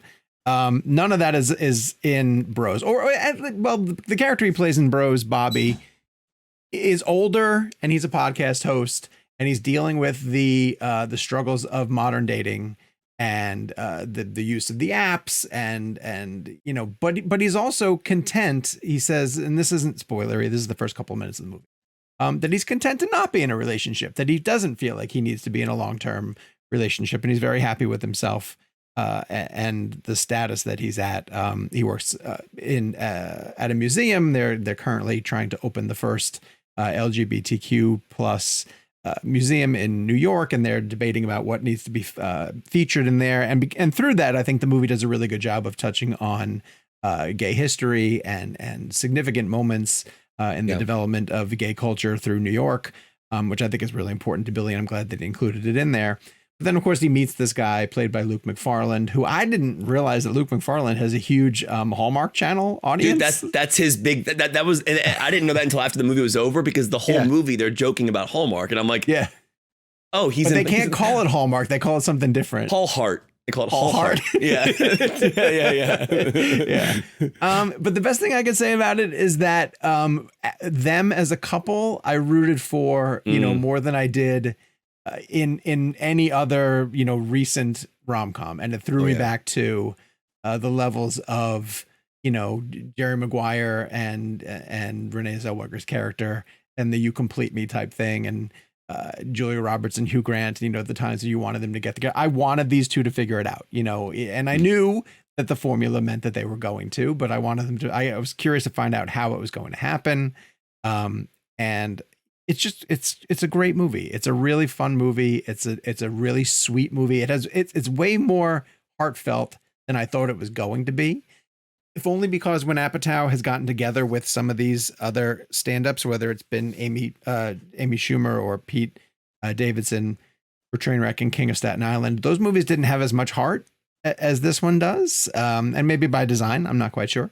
It leaned into their personalities a little bit stronger. This one is a very sweet movie that I cannot recommend highly enough. I loved it. I think you guys are on the same page as me, right? Yeah. I loved it. I think this is probably the funniest movie I've seen so far this year. So much so, Kevin and I saw it together at a screening in Chicago. So much so that my rep came up after and said, "Wow, you guys really liked that one," because we were just dying laughing. It was such a great, and also just was it one of those screenings where you guys were the only two in the theater? No. Luckily, it was packed. It was packed, which was great. And then like Billy showed up afterwards. Yeah, Billy showed up to the screening. His teacher from Northwestern was there, which was really cool. It was very cool. Awesome. But yeah, you know what? I really thought it was a really cool blend of. I mean, one of the points that they make at the beginning of the film is that like gay relationships are different. Like everyone tries to say that gay relationships and straight relationships are the same. They're not. And so, but there's also a degree of like, to a certain degree they are. Like at the end of the day, you know, there are a lot of the same sort of troubles because the film does kind of fall into sort of some familiar sort of trials and tribulations that we've seen in rom-coms before. But there's also this, I mean, I'm trying to think of like how else to say this, but I mean, it's the way I say it to Billy Eichner, which is just like, as a straight man, I learned a lot watching this movie, but it was great and it was funny and it felt fresh, even though there were a lot of like really sort of familiar tropes that we've seen in rom-coms over years past. It felt like it was being told through a really fresh and unique angle that I never once rolled my eyes of like, oh, we've seen that before. It's like, okay, well, like maybe I have seen that before, but I've never seen this person with this cast through this lens tell it before. Sure. Yeah, I loved it. I do want to comment though. I do think that Trainwreck and Staten Island have great heart to them. Like I think that's one of the things that like Apatow has done well over the years. But in terms of this film, first of all, it was hilarious. But what's wild about it is I remember a lot more of the dramatic aspects of it than I do the comedy. There's a scene in this film that's on a beach where Eichner gives a speech about confidence, which is, to me, the best scene in the film. It's a beautiful monologue about, you know, being yourself and people telling you not, you know, it sounds like something you may have seen or heard before, but not through the way Billy tells it or the way Bobby says it in the film. I think one of the things I love about all these Apatow films is that difference between who the real person is and who the actual character is. And like what Apatow tells us in the interview, it's 30-10 or something, whatever it was, like percentage of who they are versus the character. And I found it interesting because what I loved about the film is we're talking about how the relationships are different, and the movie, you know, we don't really get, like Billy says this in the press a lot about like fully fleshed out characters, you know, and real human being characters, and not just a character for a joke in a movie. And he talks about that importantly, and they even reference films that have used elements like that. They even reference The Hangover, which is, you know, there's some really interesting things that they bring up that are actually really interesting topics that are done in the film in a way that engage the story, but also make you think, oh yeah, they're right. That line was in that movie, and that was really offensive. And I think Luke McFarlane and Billy Eichner have great chemistry, incredible chemistry. Like when they first meet, like that, you know, you watch a rom-com, you get that electricity between the characters, you feel it. Like there's that amazing moment in the bar where they meet and you want them to be together. And at first, like Luke's character doesn't want to have a relationship. And then, you know, one of the things I said earlier was that it earns its rom-com tropes. And here's why I say that. I think the movie, in my opinion, that's the point, right? Why can't we have a gay romantic story that follows those traditional rom-com tropes? Sure. And I think what's going on is it's almost like a meta approach. At least this is the way I took it, where like the film it's a different rom-com, but it's also allowing itself to be a rom-com. But yeah, but just here's with the thing. two gay characters. Which is, the reason why I great. point that out is because if any other rom-com leaned too heavily on the cliches, I would ding it for that. Yeah, correct. I'd say that's lazy. You know, you're using all those. This earns them. You know what I mean? Like it doesn't do them specifically. It tweaks them all. It tweaks them. But what I really found interesting about it was that it allowed itself to still be that traditional rom-com, but also the history that it's making. You know, the first openly gay man to write and star in his own motion picture, a major studio motion picture. And I think the entire principal cast is LGBTQ plus, which is incredible. And you feel like you're watching an authentic story. And Jake brings up an interesting point too. I learned a lot too.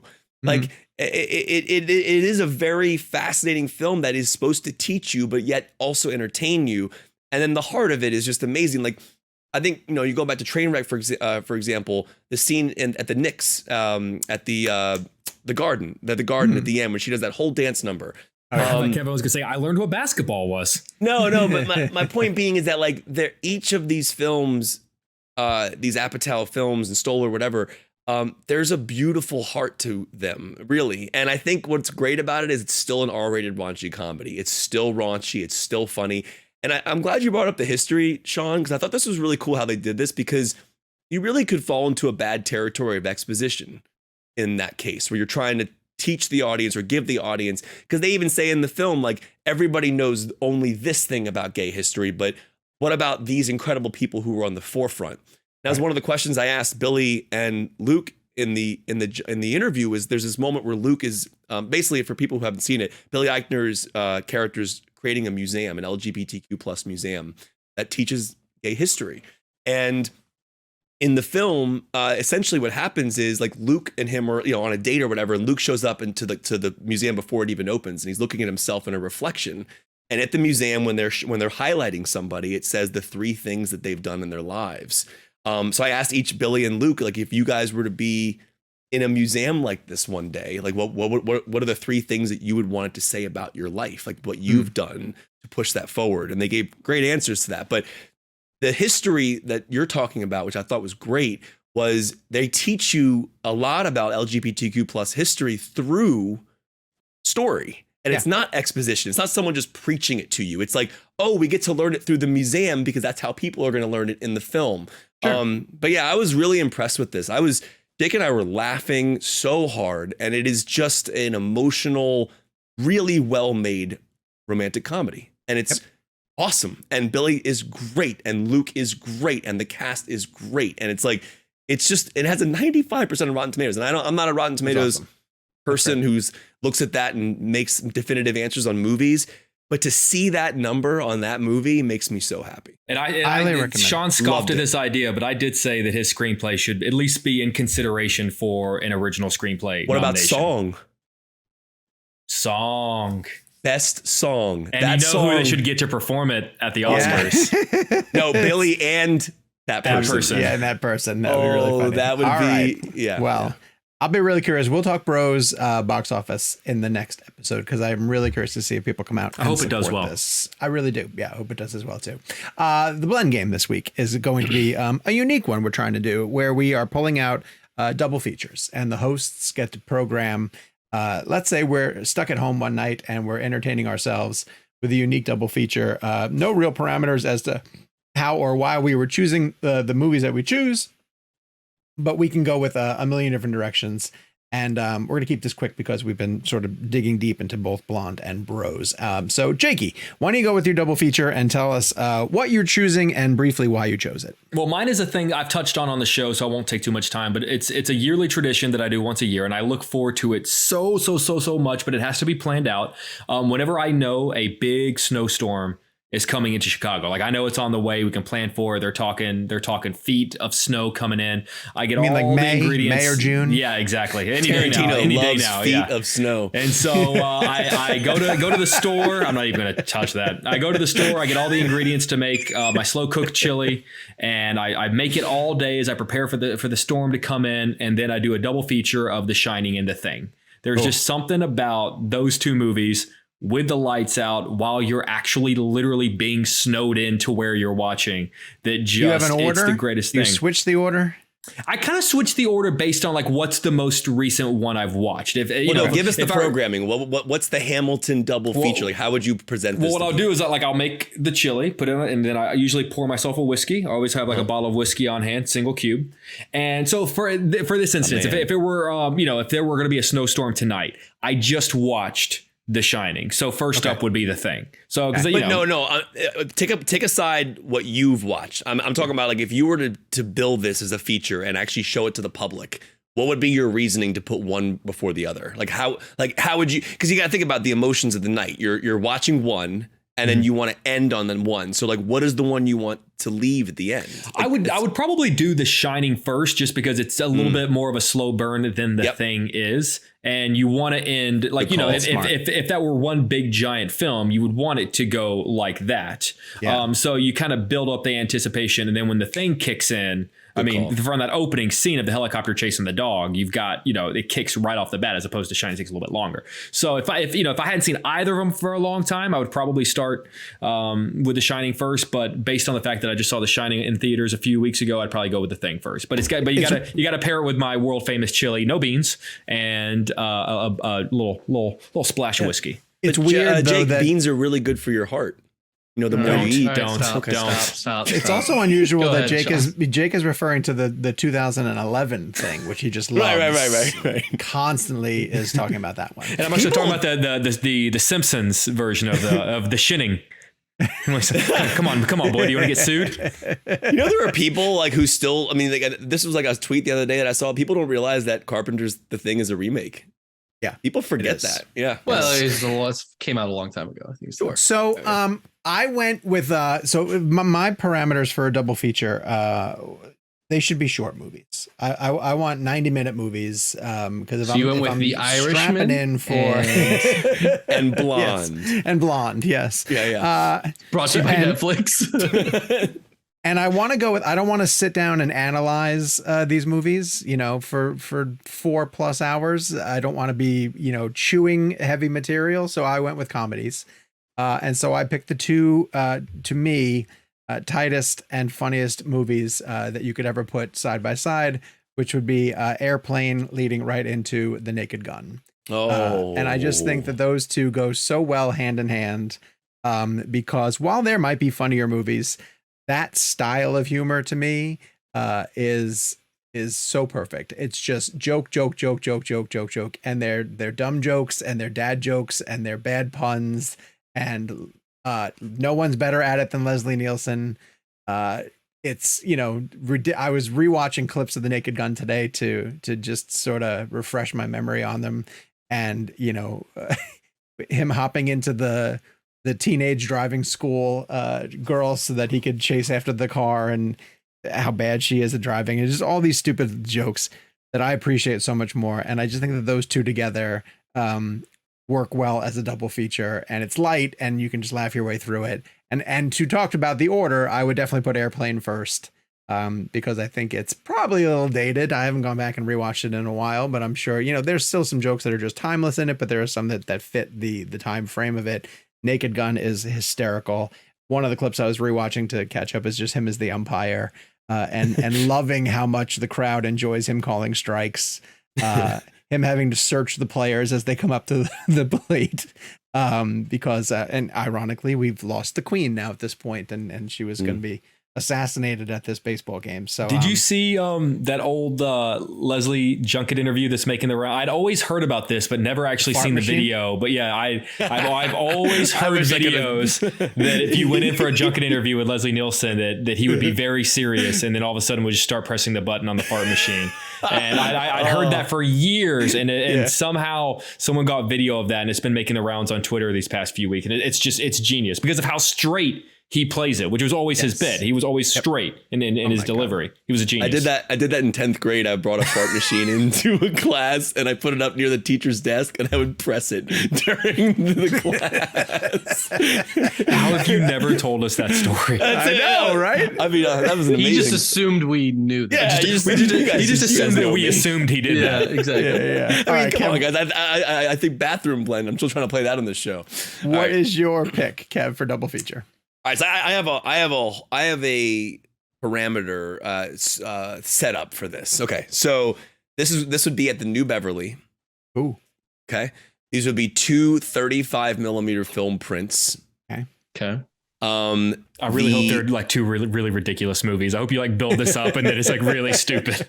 Yeah, Bring It On and no, I was kidding. And so movie. No, I love Bring It On too. Yeah. So all right, and then. Before you enter the theater, you were given 3 items. You were given an icy with blue and red mixed into it. Okay. Milk duds and nachos.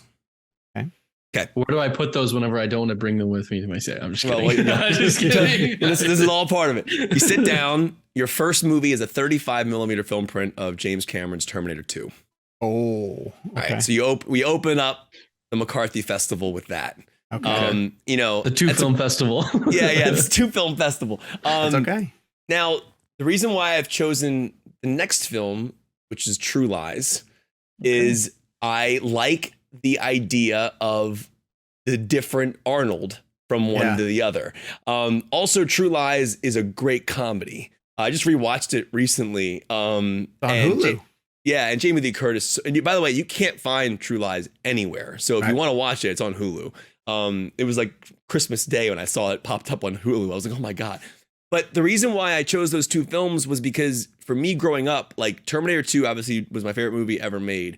But True Lies was like, it was not the antithesis to Terminator 2, but it was such a different vibe of Arnold. And it was such a great Arnold movie. And I think for me, I feel like that would be a fun feature because T2 is a really dark film, but it also has some great comedy aspects between Edward Furlong and Arnold. I think that, but also I tied these 2 films together because of composer Brad Fiedel, who, by the way, I don't really know where he's been over the years because he did Terminator 2, he did True Lies. I don't think he did, obviously Avatar was Horner, I believe, and so was Titanic.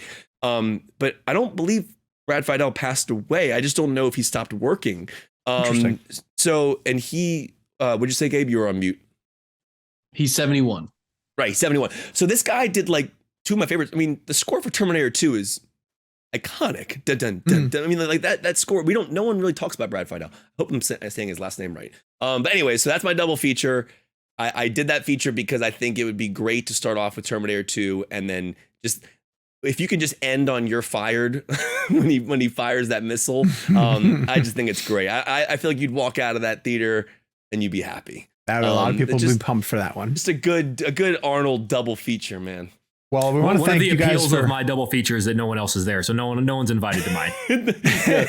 Well, you got when you inspired me when you said chili. I'm like, well, what would I want at mine? And I think, but James play Cameron, those at the music. Play those at the music box. Yeah, man, you could reach out to them. You don't understand. The detail that I love most is that it's in my living room and it's in my couch. Yeah, I gotcha. You're missing the X factor that makes that double feature great in its solitude. Yeah, his intermission is a nice little nap, actually, between movies. I've only seen Terminator 2 once in theaters, and it was a 3D version when they re-released it. I've always wanted to see it on 35. I've never had a chance to see it on just as it was on the big screen. Gotcha. Audience picks. Michael Kamens went with Walk Hard and Pop Star. That's a good combination. Very nice. I would go to that. Pretty soon we'll probably be able to add Weird to that. Yes, I would imagine make it a triple feature. I still want Apatow. Someone needs to figure this out because there's a rumor, and I've asked Apatow this, but he won't answer. But if you've seen Pop Star, we did ask him. If you've seen Pop Star, there's a really funny scene with a limousine where a fan does something very funny with. He doesn't not deny it. He doesn't not deny it. And the theory is that might be Apatow. Yeah. I don't know why you would even do that, but it's funny. Ariel Pace says Ladybird and Booksmart. So that's a pretty good combination of the two. Christian Hestus went with Almost Famous and School of Rock. Okay, I could totally see that happening. Now, I think would you start with Almost Famous, then do School, or would you go the other way? I would start School. There, and I'd end stronger with Almost Famous. Yeah. Okay. School's a nice light way to get into it. Yeah. Well, also just that last shot of Almost Famous would be a perfect. The bus driving off in the distance is a perfect way for that to end.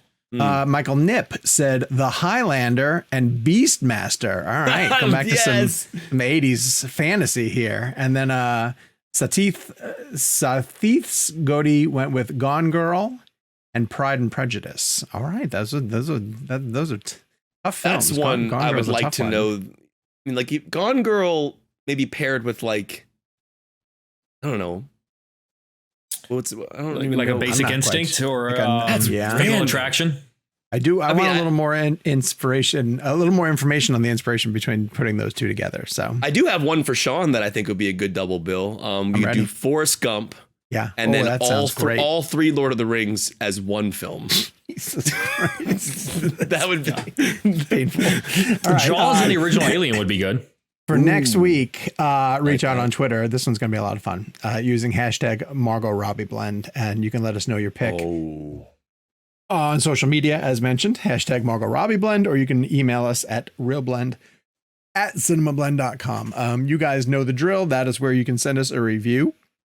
You can also go over to Apple Podcasts and drop us a review on there. You can rate the show on Spotify, and all these things help to boost the profile of the program. John, yes. My backup was Rock and Con Air. That's a good one. That's a good one. That is a really good one. I like that one. I'm sure we'll play Double Feature Blend again sometime. That was fun. I like that one. Our next premium episode is going to be What Year Was It?, which is a fun game that we play. But this time, Donovan has set it up for a horror movie edition. So to find out how you can sign up for the premium, if you want to listen to those bonus episodes that drop on Mondays, check the description below for more information. In the meantime, follow us at social media. You guys know where we are, at Jake's Takes, at Kevin McCarthy TV, at Sean_O'Connell, at Gabe Kovach, and the show is at ReelBlend. We'll be back next week with brand new episodes, a few more bonus episodes, and all the fun ReelBlend content that we bring your guys' way. In the meantime, hockey pads. I just want everyone to be happy.